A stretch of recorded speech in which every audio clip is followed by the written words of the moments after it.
The Story of The Beauty and the Beast by Madame de Villeneuve. In a country very far from this is to be seen a great city wherein trade flourishes abundantly.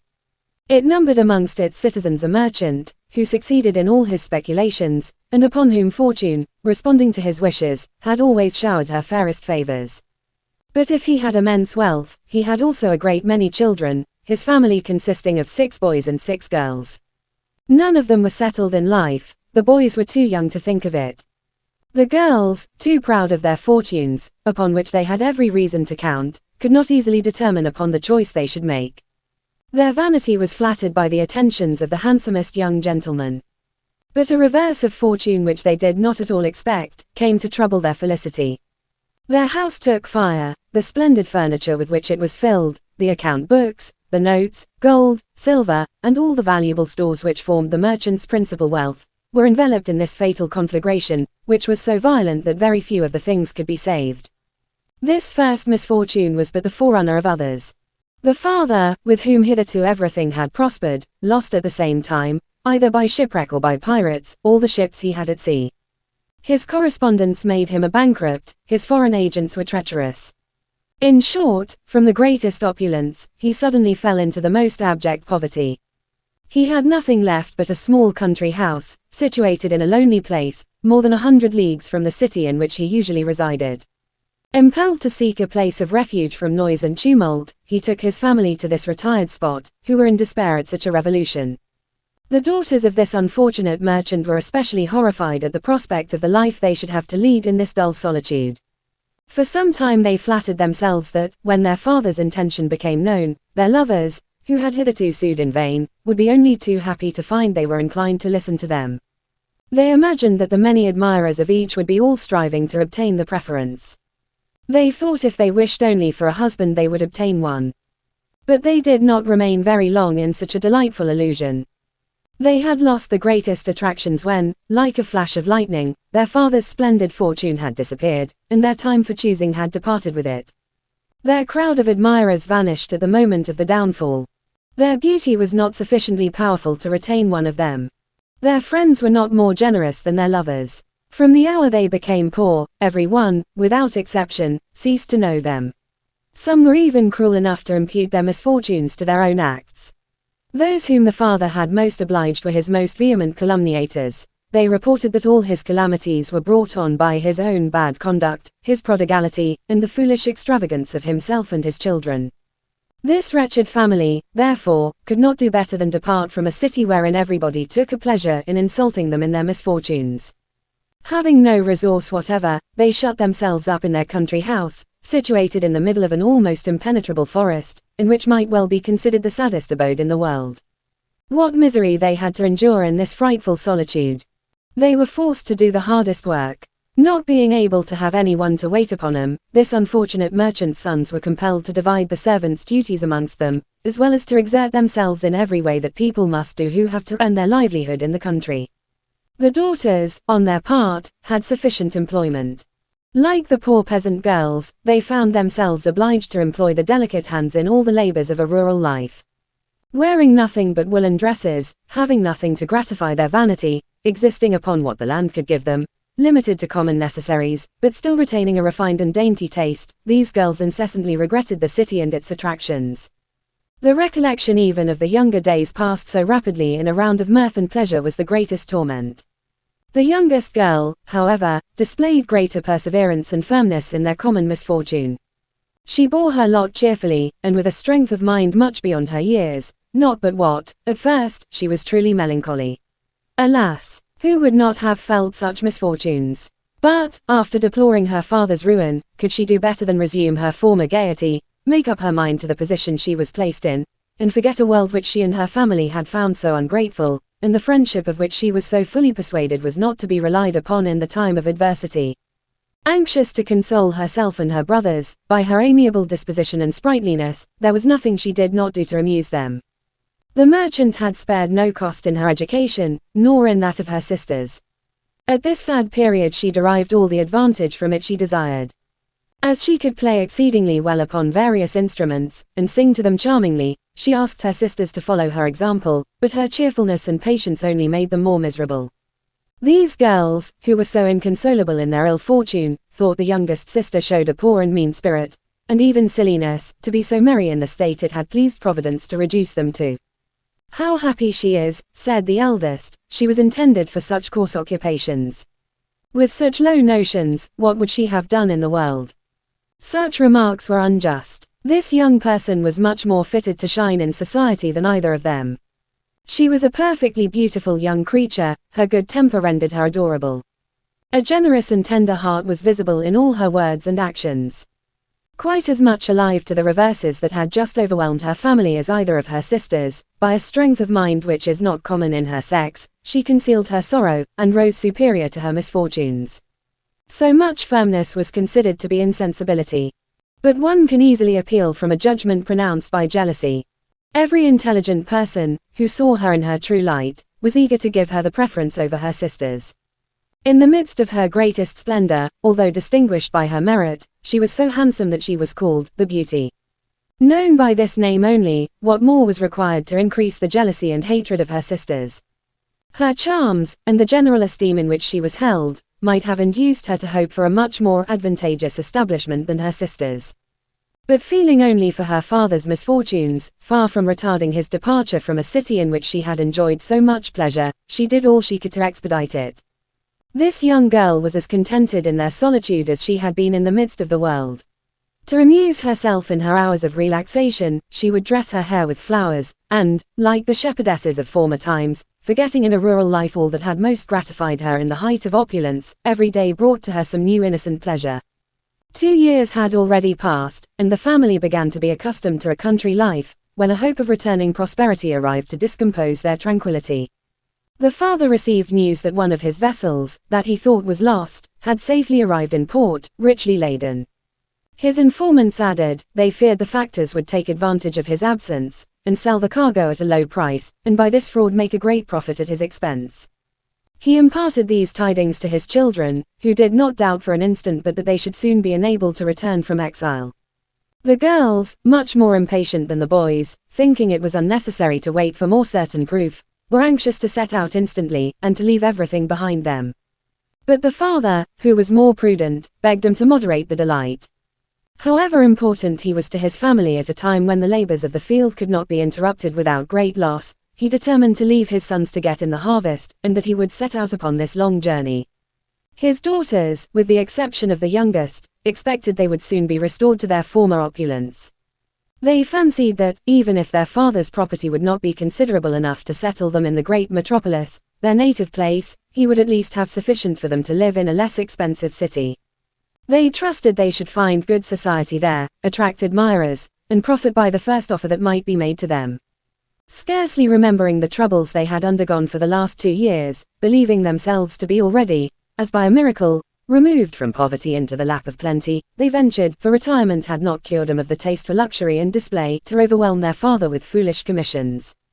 They requested him to make purchases of jewelry, attire, and head-dresses. Each endeavored to outbid the other in her demands, so that the sum total of their father's supposed fortune would not have been sufficient to satisfy them. Beauty, who was not the slave of ambition, and who always acted with prudence, saw directly that if he executed her sister's commissions, it would be useless for her to ask for anything. But the father, astonished at her silence, said, interrupting his insatiable daughters, "Well, Beauty, dost thou not desire anything? What shall I bring thee? What dost thou wish for? Speak freely." "My dear papa," replied the amiable girl, embracing him affectionately, "I wish for one thing more precious than all the ornaments my sisters have asked you for. I have limited my desires to it, and shall be only too happy if they can be fulfilled. It is the gratification of seeing you return in perfect health." This answer was so unmistakably disinterested, that it covered the others with shame and confusion. They were so angry, that one of them, answering for the rest, said with bitterness, "This child gives herself great airs, and fancies that she will distinguish herself by these affected heroics. Surely nothing can be more ridiculous."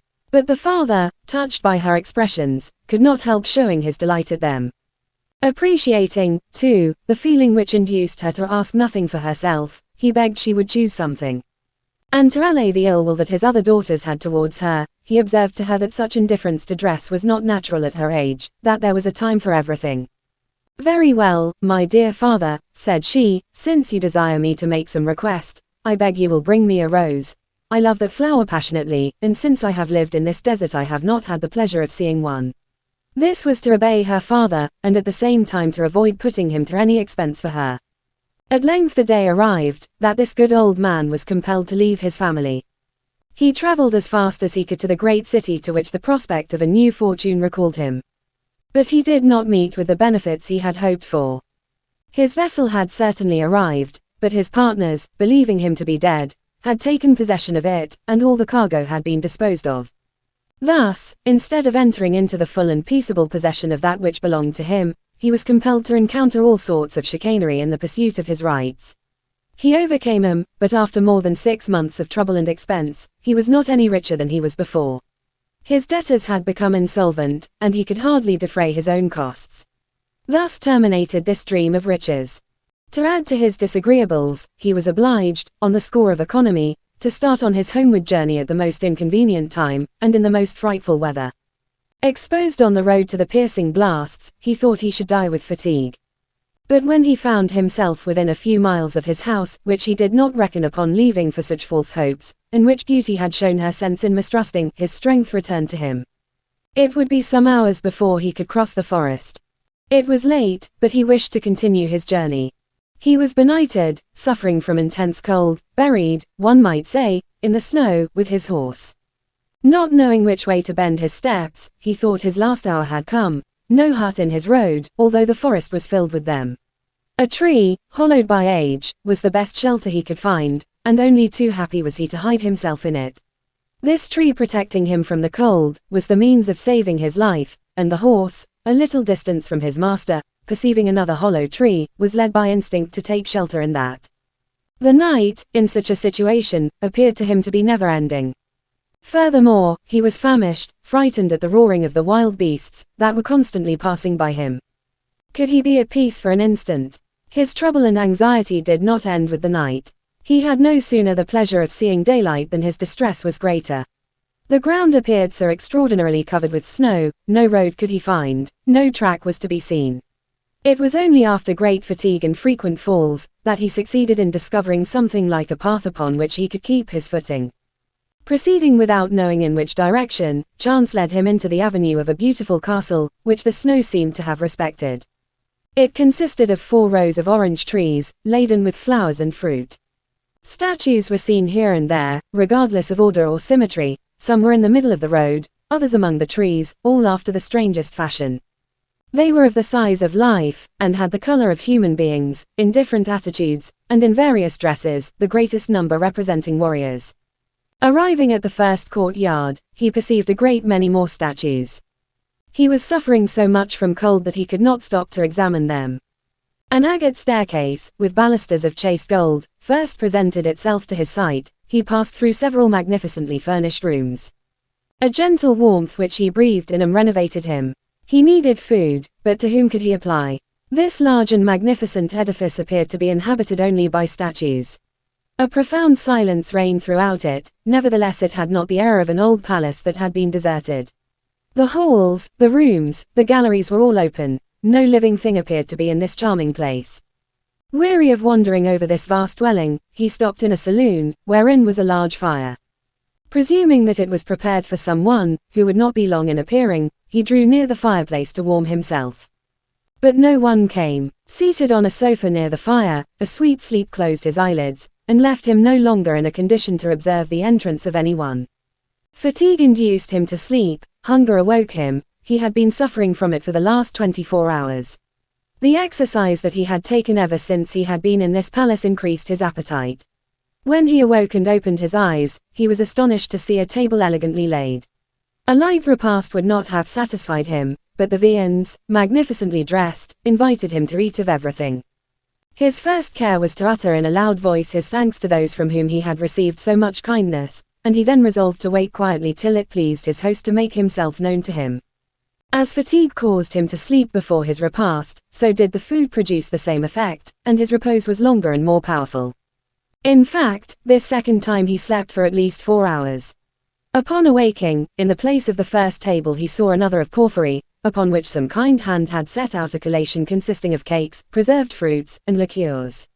This was likewise for his use. Profiting, therefore, by the kindness shown him, he partook of everything that suited his appetite, his taste, and his fancy. Finding at length no one to speak to, or to inform him whether this palace was inhabited by a man or by a god, fear began to take possession of him, for he was naturally timid. He resolved, therefore, to repass through all the apartments, and overwhelm with thanks the genius to whom he was indebted for so much kindness, and in the most respectful manner solicit him to appear. All his attentions were useless, no appearance of servants, no result by which he could ascertain that the palace was inhabited. Thinking seriously of what he should do, he began to fancy, for what reason he could not imagine, that some good spirit had made this mansion a present to him, with all the riches that it contained. This idea seemed like inspiration, and without further delay, making a new inspection of it, he took possession of all the treasures he could find. More than this, he settled in his own mind what share of it he should allow to each of his children, and selected the apartments which would particularly suit them, enjoying the delight beforehand which his journey would afford them. He entered the garden, where, in spite of the severity of the winter, the rarest flowers were exhaling the most delicious perfume in the mildest and purest air. Birds of all kinds blending their songs with the confused noise of the waters, made an agreeable harmony. The old man, in ecstasies at such wonders, said to himself, "My daughters will not, I think, find it very difficult to accustom themselves to this delicious abode. I cannot believe that they will regret, or that they will prefer the city to this mansion. Let me set out directly," cried he, in a transport of joy rather uncommon for him. "I shall increase my happiness in witnessing theirs, I will take possession at once." Upon entering this charming castle he had taken care, notwithstanding he was nearly perished, to unbridle his horse and let him wend his way to a stable which he had observed in the forecourt. An alley, ornamented by palisades, formed by rose bushes in full bloom, led to it. He had never seen such lovely roses. Their perfume reminded him that he had promised to give Beauty a rose. He picked one, and was about to gather enough to make half a dozen bouquets, when a most frightful noise made him turn round. He was terribly alarmed upon perceiving at his side a horrible beast, which, with an air of fury, laid upon his neck a kind of trunk, resembling an elephant's, and said, with a terrific voice, "Who gave thee permission to gather my roses? Is it not enough that I kindly allowed thee to remain in my palace? Instead of feeling grateful, rash man, I find thee stealing my flowers. Thy insolence shall not remain unpunished." The good man, already too much overpowered by the unexpected appearance of this monster, thought he should die of fright at these words, and quickly throwing away the fatal rose. "Ah, my lord," said he, prostrating himself before him, "have mercy on me. I am not ungrateful. Penetrated by all your kindness, I did not imagine that so slight a liberty could possibly have offended you." The monster very angrily replied, "Hold thy tongue, thou foolish talker. I care not for thy flattery, nor for the titles thou bestowest on me. I am not, my lord, I am the beast, and thou shalt not escape the death thou deservest." The merchant, dismayed at so cruel a sentence, and thinking that submission was the only means to preserve his life, said, in a truly affecting manner, that the rose he had dared to take was for one of his daughters, called Beauty. Then, whether he hoped to escape from death, or to induce his enemy to feel for him, he related to him all his misfortunes. He told him the object of his journey, and did not omit to dwell on the little present he was bound to give Beauty, adding, that was the only thing she had asked for, while the riches of a king would hardly have sufficed to satisfy the wishes of his other daughters. And so came to the opportunity which had offered itself to satisfy the modest desire of Beauty, and his belief that he could have done so without any unpleasant consequences. Asking pardon, moreover, for his involuntary fault. The beast considered for a moment, then, speaking in a milder tone, he said to him, "I will pardon thee, but upon condition that thou wilt give me one of thy daughters. I require some one to repair this fault." "Just heaven," replied the merchant, "how can I keep my word? Could I be so inhuman as to save my own life at the expense of one of my children's? Under what pretext could I bring her here?" "There must be no pretext," interrupted the beast. "I expect that whichever daughter you bring here she will come willingly, or I will not have either of them. Go, see if there be not one amongst them sufficiently courageous, and loving thee enough, to sacrifice herself to save thy life. Thou appearest to be an honest man. Give me thy word of honor to return in a month. If thou canst decide to bring one of them back with thee, she will remain here and thou wilt return home. If thou canst not do so, promise me to return hither alone, after bidding them farewell forever, for thou wilt belong to me. Do not fancy, continued the monster, grinding his teeth, that by merely agreeing to my proposition thou wilt be saved. I warn thee, if thou thinkest so to escape me, I will seek for thee, and destroy thee and thy race, although 100,000 men appear to defend thee. The good man, although quite convinced that he should not vainly put to the proof the devotion of his daughters, accepted, nevertheless, the monster's proposition. He promised to return to him at the time named, and give himself up to his sad fate, without rendering it necessary for the beast to seek for him. After this assurance he thought himself at liberty to retire and take leave of the beast, whose presence was most distressing to him. The respite was but brief, yet he feared he might revoke it. He expressed his anxiety to depart, but the beast told him he should not do so till the following day. Thou wilt find, said he, a horse ready at break of day. He will carry thee home quickly. Adieu, go to supper, and await my orders. The poor man, more dead than alive, returned to the saloon in which he had feasted so heartily. Before a large fire his supper, already laid, invited him to sit and enjoy it. The delicacy and richness of the dishes had no longer, however, any temptation for him. Overwhelmed by his grief, he would not have seated himself at the table, but that he feared that the beast was concealed somewhere, and observing him, and that he would excite his anger by any slight of his bounty. To avoid further disaster, he made a momentary truce with his grief, and, as well as his afflicted heart would permit, he tasted, in turn, the various dishes. At the end of the repast a great noise was heard in the adjoining apartment, and he did not doubt that it was his formidable host. As he could not manage to avoid his presence, he tried to recover from the alarm which this sudden noise had caused him. At the same moment, the beast, who appeared, asked him abruptly if he had made a good supper. The good man replied, in a modest and timid tone, that he had, thanks to his attention, eaten heartily. Promise me, replied the monster, to remember your word to me, and to keep it as a man of honor, in bringing me one of your daughters. The old man, who was not much entertained with this conversation, swore to him that he would fulfill what he had promised, and return in a month alone or with one of his daughters, if he should find one who loved him sufficiently to follow him on the conditions he must propose to her. I warn thee again, said the beast, to take care not to deceive her as to the sacrifice which thou must exact from her, or the danger she will incur. Paint to her my face such as it is. Let her know what she is about to do, above all, let her be firm in her resolution. There will be no time for reflection when thou shalt have brought her hither. There must be no drawing back, thou wilt be equally lost, without obtaining for her the liberty to return. The merchant, who was overcome at this discourse, reiterated his promise to conform to all that was prescribed to him. The monster, satisfied with his answer, ordered him to retire to rest, and not to rise till he should see the sun, and hear a golden bell. Thou wilt breakfast before setting out, said he again. And thou mayest take a rose with thee for beauty. The horse which shall bear thee will be ready in the courtyard. I reckon on seeing thee again in a month, if thou art an honest man. If thou failest in thy word, I shall pay thee a visit. The good man, for fear of prolonging a conversation already too painful to him, made a profound reverence to the beast, who told him again not to be anxious respecting the road by which he should return, as at the time appointed the same horse which he would mount the next morning would be found at his gate, and would suffice for his daughter and himself. However little disposition the old man felt for sleep, he dared not disobey the orders he had received. Obliged to lie down, he did not rise till the sun began to illumine the chamber. His breakfast was soon dispatched, and he then descended into the garden to gather the rose which the beast had ordered him to take to beauty. How many tears this flower caused him to shed! But the fear of drawing on himself new disasters made him constrain his feelings, and he went, without further delay, in search of the horse which had been promised him. He found on the saddle a light but warm cloak. As soon as the horse felt him on his back, he set off with incredible speed. The merchant, who in a moment lost sight of this fatal palace, experienced as great a sensation of joy as he had on the previous evening felt in perceiving it, with this difference, that the delight of leaving it was embittered by the cruel necessity of returning to it. To what have I pledged myself? Said he, whilst his courser carried him with a velocity and a lightness which is only known in fairyland. Would it not be better that I should become at once the victim of this monster who thirsts for the blood of my family?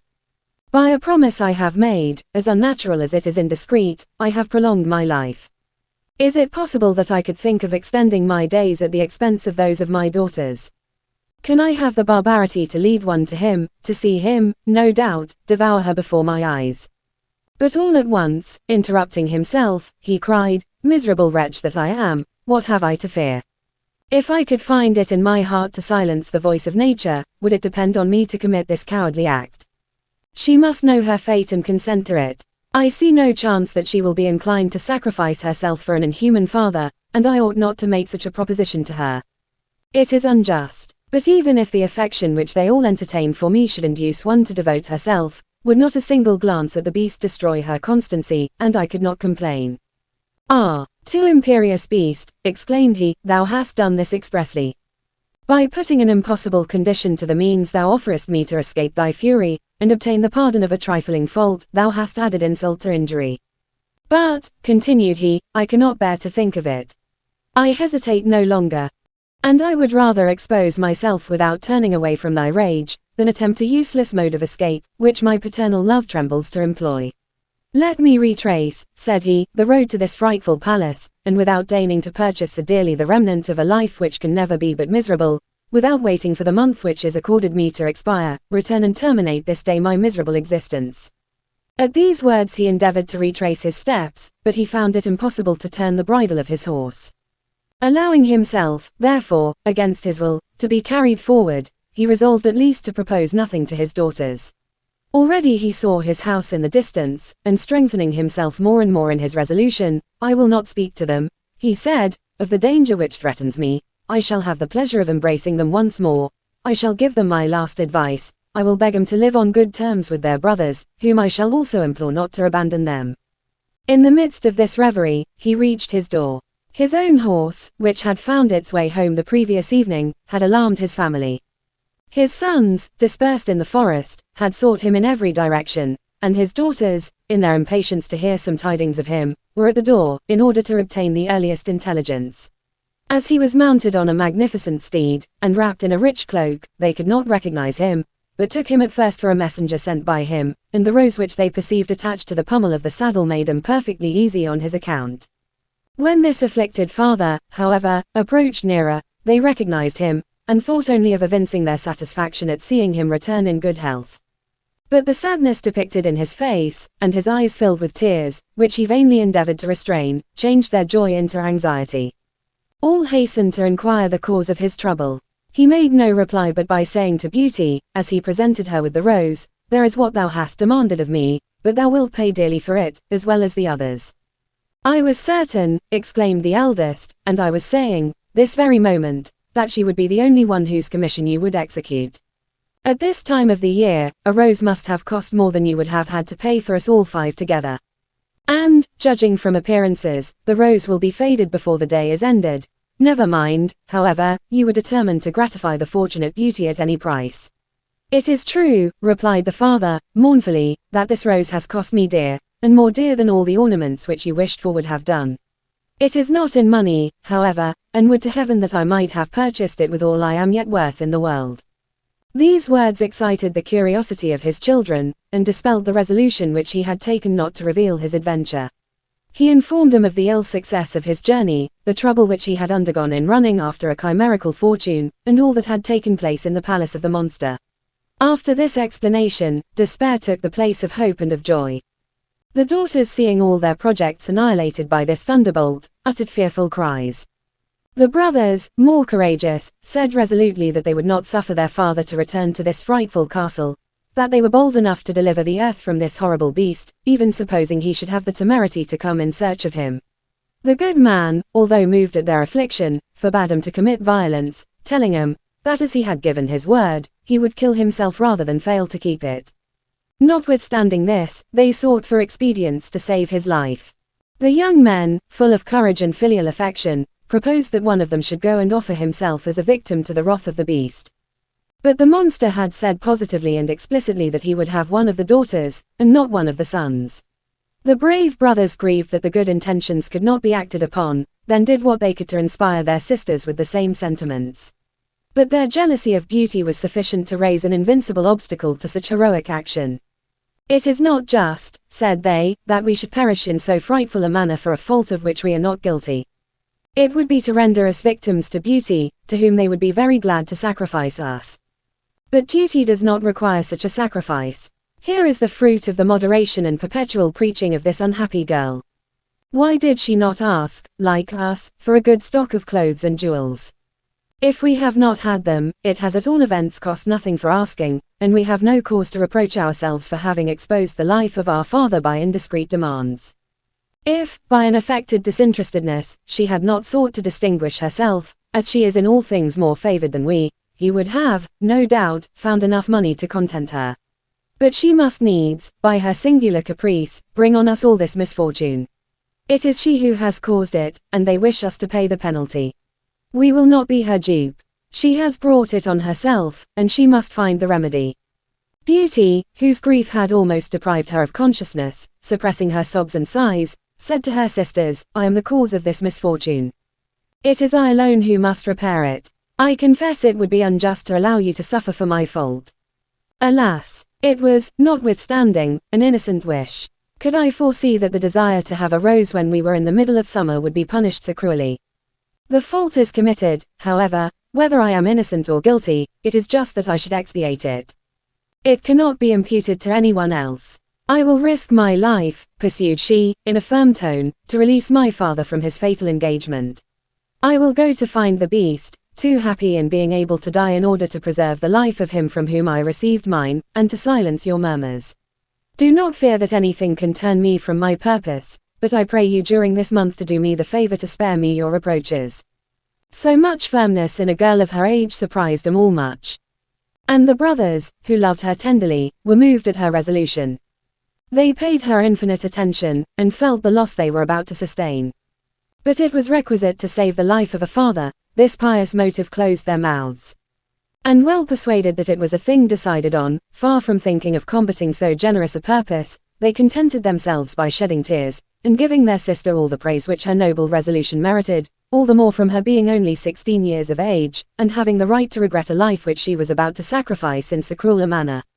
The father alone would not consent to the design of his youngest daughter, but the others reproached him insolently with the charge that Beauty alone was cared for by him, in spite of the misfortune which she had caused, and that he was sorry that it was not one of the elders who should pay for her imprudence. This unjust language forced him to desist. Besides, Beauty assured him that if he would not accept the exchange, she would make it in spite of him, for she would go alone to seek the beast, and so perish without saving him. How do we know, said she, forcing herself to assume more tranquility than she really felt. Perhaps the dreadful fate which appears to await me conceals another as happy as this seems terrible. Her sisters, hearing her speak thus, smiled maliciously at the wild idea. They were enchanted at the delusion in which they believed her to be indulging. But the old man, conquered by all her reasons, and remembering an ancient prediction, by which he had learnt that this daughter should save his life, and that she should be a source of happiness to all her family, ceased to oppose the will of Beauty. Insensibly they began to speak of the departure as a thing almost indifferent. It was she who gave the tone to the conversation, and in their presence she appeared to consider it as a happy event. It was only, however, to console her father and brothers, and not to alarm them more than necessary. Although discontented with the conduct of her sisters towards her, who appeared even impatient to see her depart, and thought the month passed too slowly, she had the generosity to divide all her little property and the jewels which she had at her own disposal amongst them. They received with pleasure this new proof of her generosity, but without abating their hatred of her. An extreme joy took possession of their hearts when they heard the horse neigh which was sent to carry away a sister whose amiability the jealous natures would not allow them to perceive. The father and the sons alone were so afflicted that they could not contain themselves at this fatal moment. They proposed to strangle the horse. Beauty, however, preserving all her tranquility, showed him again on this occasion the absurdity of such a design, and the impossibility of executing it. After having taken leave of her brothers, she embraced her hard-hearted sisters, taking such a tender farewell of them that she drew from them some tears, and they believed, for the space of a few minutes, that they were almost as much afflicted as their brothers. During these brief, yet lingering leave-takings, the good man, hurried by his daughter, had mounted his horse. She placed herself behind him with as much alacrity as though she were going to make an agreeable journey. The animal rather flew than walked. But this extreme speed did not inconvenience her in the least. The paces of this singular horse were so gentle that Beauty felt no more shaken by him than she would have been by the breath of a zephyr. In vain, during the journey, did her father offer 100 times to allow her to dismount, and to go himself alone to find the beast. Consider, my dear child, said he, there is still time. This monster is more terrible than thou canst imagine. However firm thy resolution may be, I cannot but fear it will fail on beholding him. Then it will be too late, thou wilt be lost, and we shall both perish together. If I went, replied Beauty, to seek this terrible beast with the hope of being happy, it is not impossible that hope would fail me at the sight of him, but as I reckon on a speedy death, and believe it to be unavoidable, what does it signify whether he who shall destroy me be agreeable or hideous? Conversing thus, night closed around them, but the horse went quite as fast in the darkness. It was, however, suddenly dissipated by a most unexpected spectacle. This was caused by the discharge of all kinds of beautiful fireworks, flower pots, Catherine wheels, suns, bouquets, which dazzled the eyes of our travelers. This agreeable and unlooked for illumination lighted up the entire forest, and diffused a gentle heat through the air, which was become desirable, for the cold in this country was more keenly felt in the night than by day. By this charming light the father and daughter found themselves in an avenue of orange trees. At the moment that they entered it the fireworks ceased. The illumination was, however, continued by all the statues having in their hands lighted torches. Besides these, lamps without number covered the front of the palace, symmetrically arranged in forms of true lovers' knots and crowned ciphers, consisting of double LLs and double BBs. On entering the court they were received by a salute of artillery, which, added to the sound of 1,000 instruments of various kinds, some soft, some warlike, had a fine effect. The beast must be very hungry indeed, said Beauty, half jestingly, to make such grand rejoicings at the arrival of his prey. However, in spite of her agitation at the approach of an event which, according to all appearance, was about to be fatal to her, she could not avoid paying attention to the magnificent objects which succeeded each other, and presented to her view the most beautiful spectacle she had ever seen, nor help saying to her father that the preparations for her death were more brilliant than the bridal pomp of the greatest king in the world. The horse stopped at the foot of the flight of steps. She alighted quickly, and her father, as soon as he had put foot to the ground, conducted her by a vestibule to the saloon in which he had been so well entertained. They found there a large fire, lighted candles which emitted an exquisite perfume, and, above all, a table splendidly served. The good man, accustomed to the manner in which the beast regaled his guests, told his daughter that this repast was intended for them, and that they were at liberty to avail themselves of it. Beauty made no difficulty, well persuaded that it would not hasten her death. On the contrary, she imagined that it would make known to the beast the little repugnance she had felt in coming to see him. She hoped that her frankness might be capable of softening him, and even that her adventure might be less sad than she had at first apprehended. The formidable monster with which she had been menaced did not show himself, and the whole palace spoke of joy and magnificence. It appeared that her arrival had caused these demonstrations, and it did not seem probable that they could have been designed for a funeral ceremony. Her hope did not last long, however. The monster made himself heard. A frightful noise, caused by the enormous weight of his body, by the terrible clank of his scales, and an awful roaring, announced his arrival. Terror took possession of Beauty. The old man, embracing his daughter, uttered piercing cries. But recovering herself in a moment, she suppressed her agitation. Seeing the beast approach, whom she could not behold without a shudder, she advanced with a firm step, and with a modest air saluted him very respectfully. This behavior pleased the monster. After having contemplated her, he said to the old man, in a tone which, without being one of anger, might, however, fill with terror the boldest heart, "Good evening, my good friend." And turning to Beauty, he said also to her, "Good evening, Beauty." The old man, fearing every instant that something awful would happen to his daughter, had not the strength to reply. But Beauty, without agitation and in a sweet and firm voice, said, "Good evening, beast. Do you come here voluntarily?" Inquired the beast, "and will you consent to let your father depart without following him?" Beauty replied that she had no other intention. "Ah, and what do you think will become of you after his departure?" "What it may please you," said she, "my life is at your disposal, and I submit blindly to the fate which you may doom me to." "I am satisfied with your submission," replied the beast. "And as it appears that they have not brought you here by force, you shall remain with me. As for thee, good man," said he to the merchant, "thou shalt depart tomorrow, at daybreak. The bell will warn you, delay not after thy breakfast. The same horse will reconduct thee. But," added he, "when thou shalt be in the midst of thy family, dream not of revisiting my palace, and remember it is forbidden thee forever. You, Beauty, continued the monster, addressing her, conduct your father into the adjoining wardrobe, and choose anything which both of you think will give pleasure to your brothers and sisters. You will find 2 trunks, fill them. It is right that you should send them something of sufficient value to oblige them to remember you. In spite of the liberality of the monster, the approaching departure of her father sensibly affected Beauty, and caused her extreme grief. However, she determined to obey the beast, who quitted them, after having said, as he had done on entering, "Good night, Beauty, good night, good man." When they were alone, the good man, embracing his daughter, wept without ceasing. The idea of leaving her with the monster was a most cruel trial to him. He repented having brought her into that place. The gates were open, he wished to lead her away again, but Beauty impressed upon him the danger and consequences of such a proceeding. They entered the wardrobe which had been indicated to them. They were surprised at the treasures it contained. It was filled with apparel so superb that a queen could not wish for anything more beautiful, or in better taste. Never was a warehouse better filled. When Beauty had chosen the dresses she thought the most suitable, not to the present situation of the family, but proportioned to the riches and liberality of the beast, who was the donor, she opened a press, the door of which was of rock crystal, mounted in gold. Although such a magnificent exterior prepared her to find it contained some rare and precious treasures, she saw such a mass of jewels of all kinds, that her eyes could hardly support the brilliancy of them.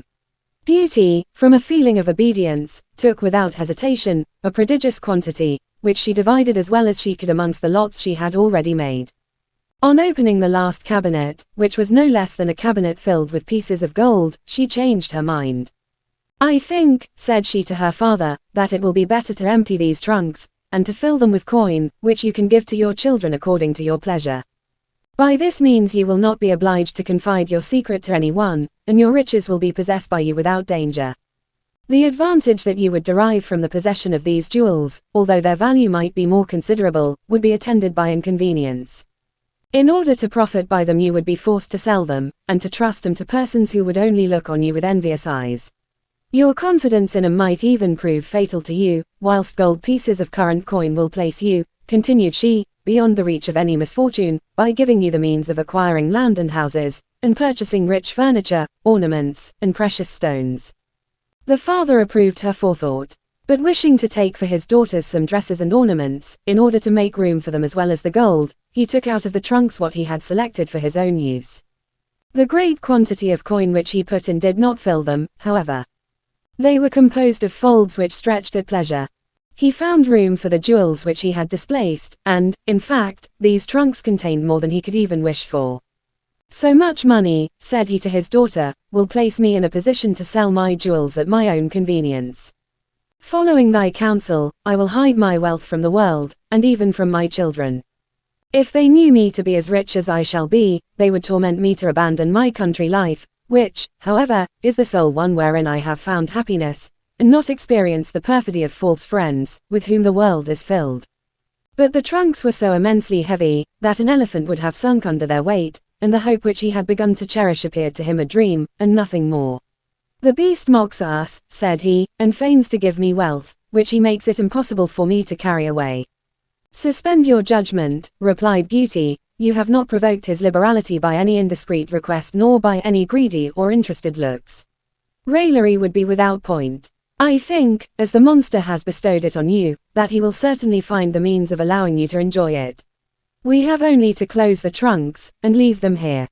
No doubt he knows by what coach to send them." Nothing could be more prudent than this advice. The good man, conformably to it, re-entered the saloon with his daughter.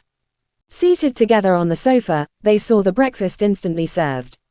The father ate with more appetite than he had done the preceding night. That which had come to pass had diminished his despair and revived his confidence. He would have departed without concern if the beast had not had the cruelty to make him understand that he must not dream of seeing his palace again, and that he must wish his daughter an eternal farewell. There is no evil but death without remedy. The good man was not completely stunned by this order. He flattered himself that it would not be irrevocable, and this hope prepared him to quit his host with tolerable satisfaction. Beauty was not so well satisfied. Little persuaded that a happy future was prepared for her, she feared that the rich presents with which the monster loaded her family was but the price of her life, and that he would devour her immediately, that he should be alone with her, or at least that a perpetual prison would be her fate, and that her only companion would be this frightful monster. This reflection plunged her into a profound reverie, but a second stroke of the bell warned them that it was time to separate. They descended into the court, where the father found 2 horses, the one loaded with the 2 trunks, and the other destined for himself. The latter, covered with a good cloak, and the saddle having 2 bags attached to it full of refreshments, was the same which he had ridden before. So much attention on the part of the beast again supplied them with subject of conversation, but the horses, neighing and stamping with their hoofs, made known to them that it was time to part. The merchant, afraid of irritating the beast by his delay, bade his daughter an eternal farewell. The 2 horses set off faster than the wind, and Beauty instantly lost sight of them. She mounted in tears to the chamber which was appropriated to her, where for some time she was lost in sad reflections. At length, being overcome with sleep, she felt a wish to seek repose, which, during a month past, she had not enjoyed. Having nothing better to do, she was about to go to bed, when she perceived on the table a service of chocolate prepared. She took it, half asleep, and her eyes almost immediately closed. She fell into a quiet slumber, which since the moment she had received the fatal rose had been unknown to her. During her sleep, she dreamt that she was on the bank of a canal, a long way off, the 2 sides of which were ornamented with 2 rows of orange trees and flowering myrtles of immense size, where, engrossed with her sad situation, she lamented the misfortune which condemned her to pass her days in this place without hope of ever leaving it. A young man, beautiful as Cupid is painted, in a voice which touched her heart, then said, "Do not, Beauty, believe thou wilt be as unhappy as it now appears to thee. It is in this place that thou wilt receive the recompense which they have elsewhere unjustly denied thee. Let thy penetration assist thee to extricate me from the appearance which disguises me.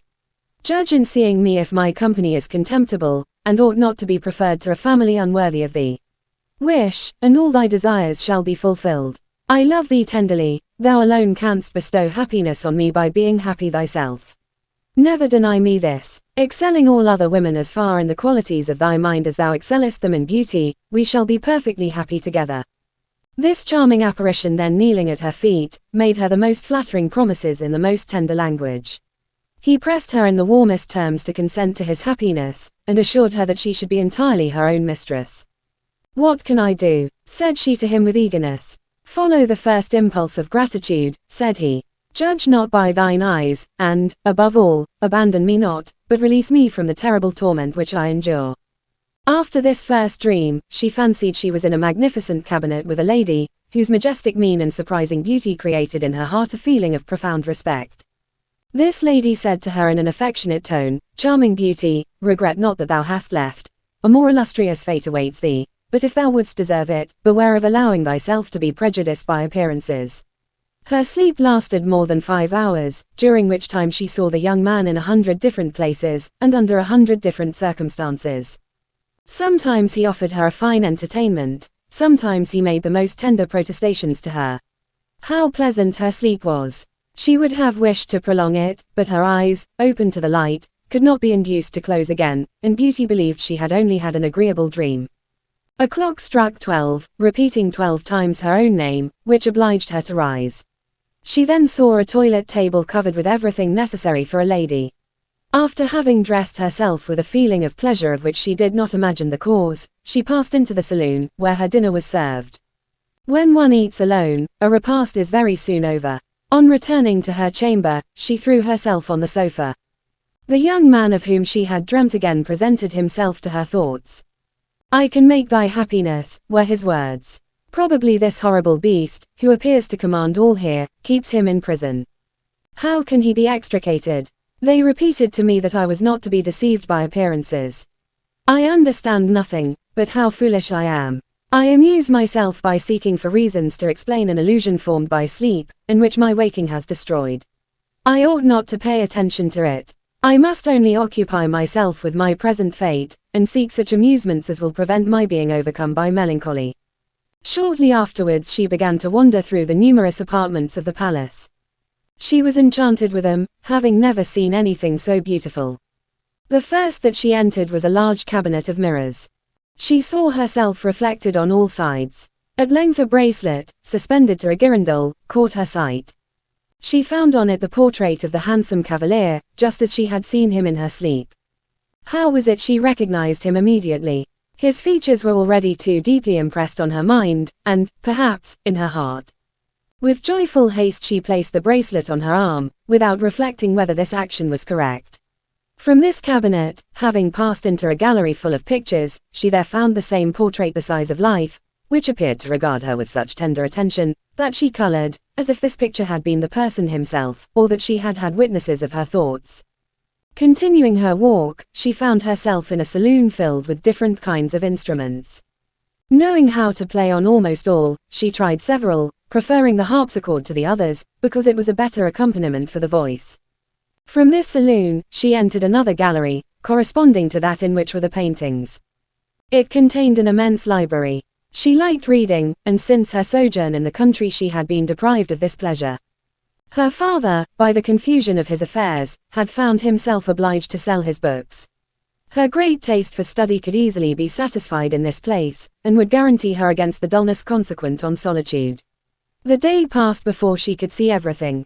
At the approach of night, all the apartments were illuminated by perfumed wax lights, placed in lustres either transparent or of different colors, and not of crystal, but made of diamonds and rubies.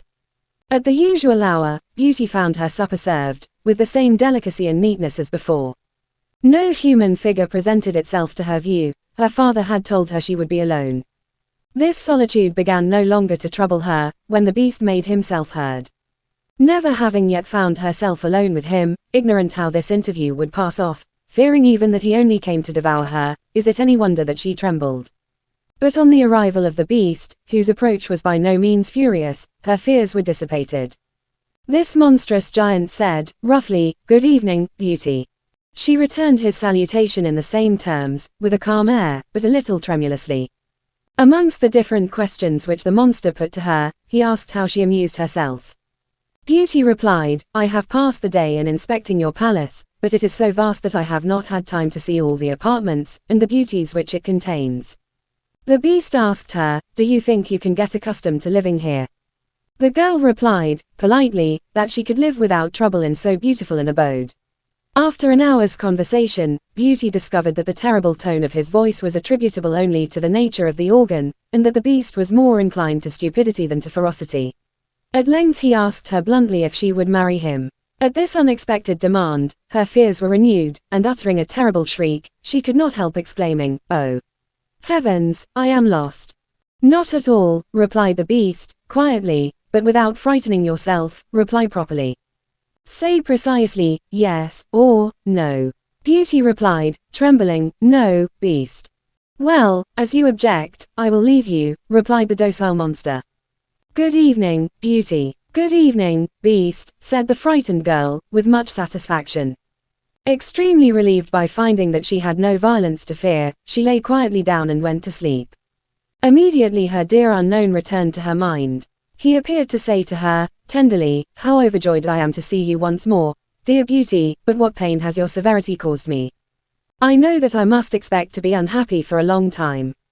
Her ideas again changed. The young man appeared to offer her a crown, and sleep presented him to her in 100 different manners.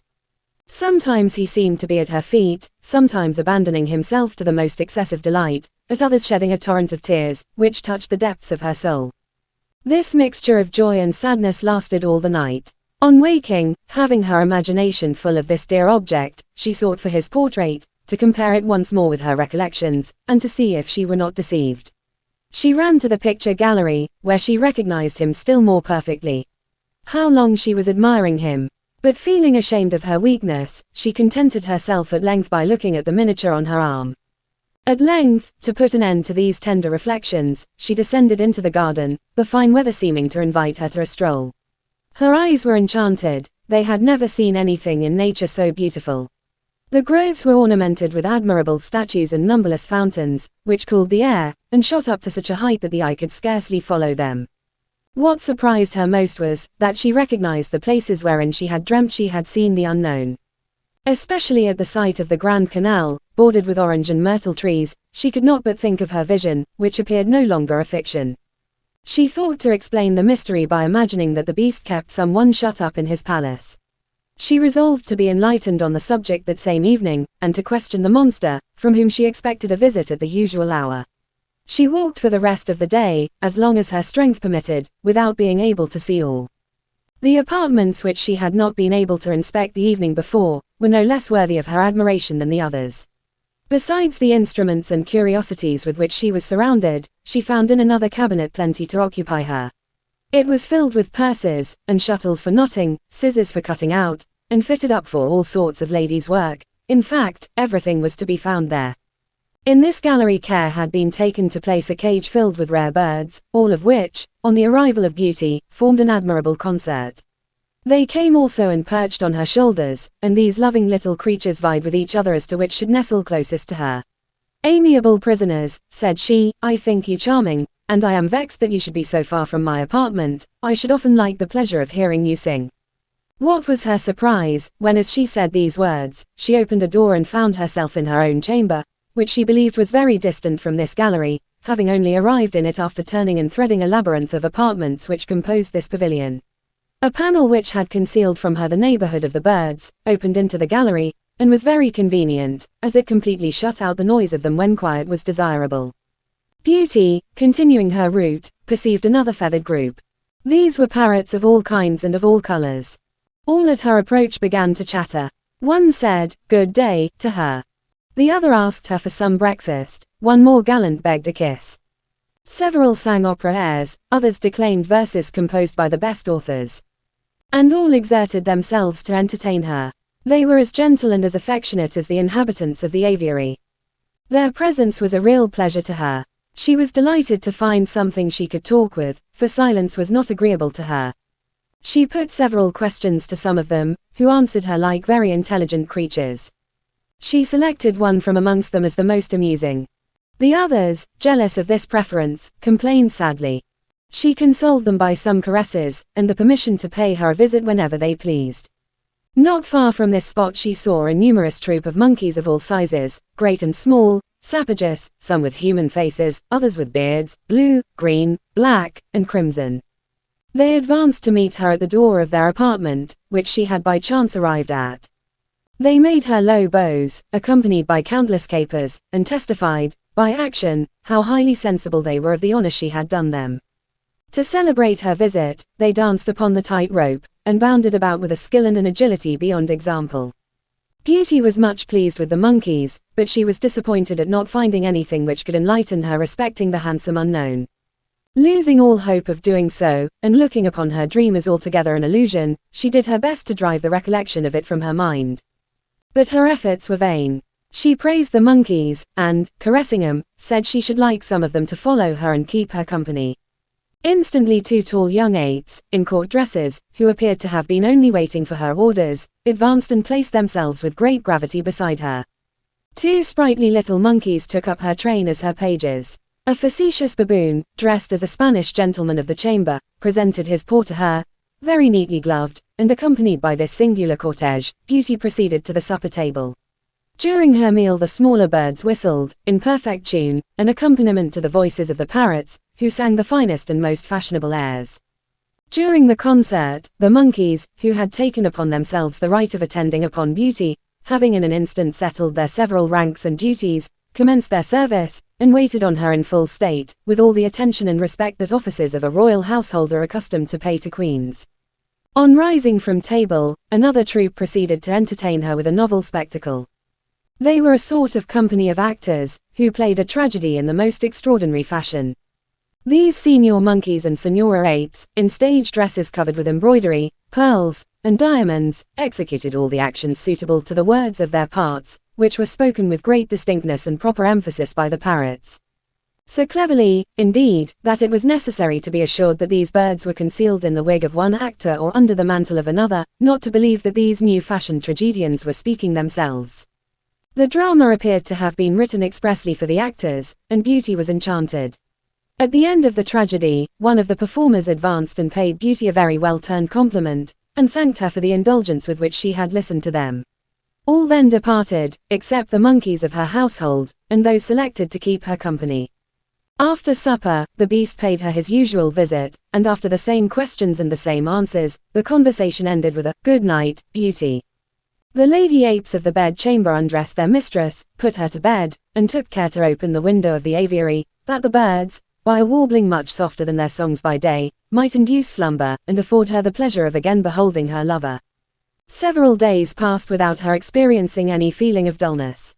Every moment brought with it fresh pleasures. The monkeys, in 3 or 4 lessons, succeeded each one in teaching a parrot, who, acting as an interpreter, replied to Beauty's questions with as much promptitude and accuracy as the monkeys themselves had done by gestures.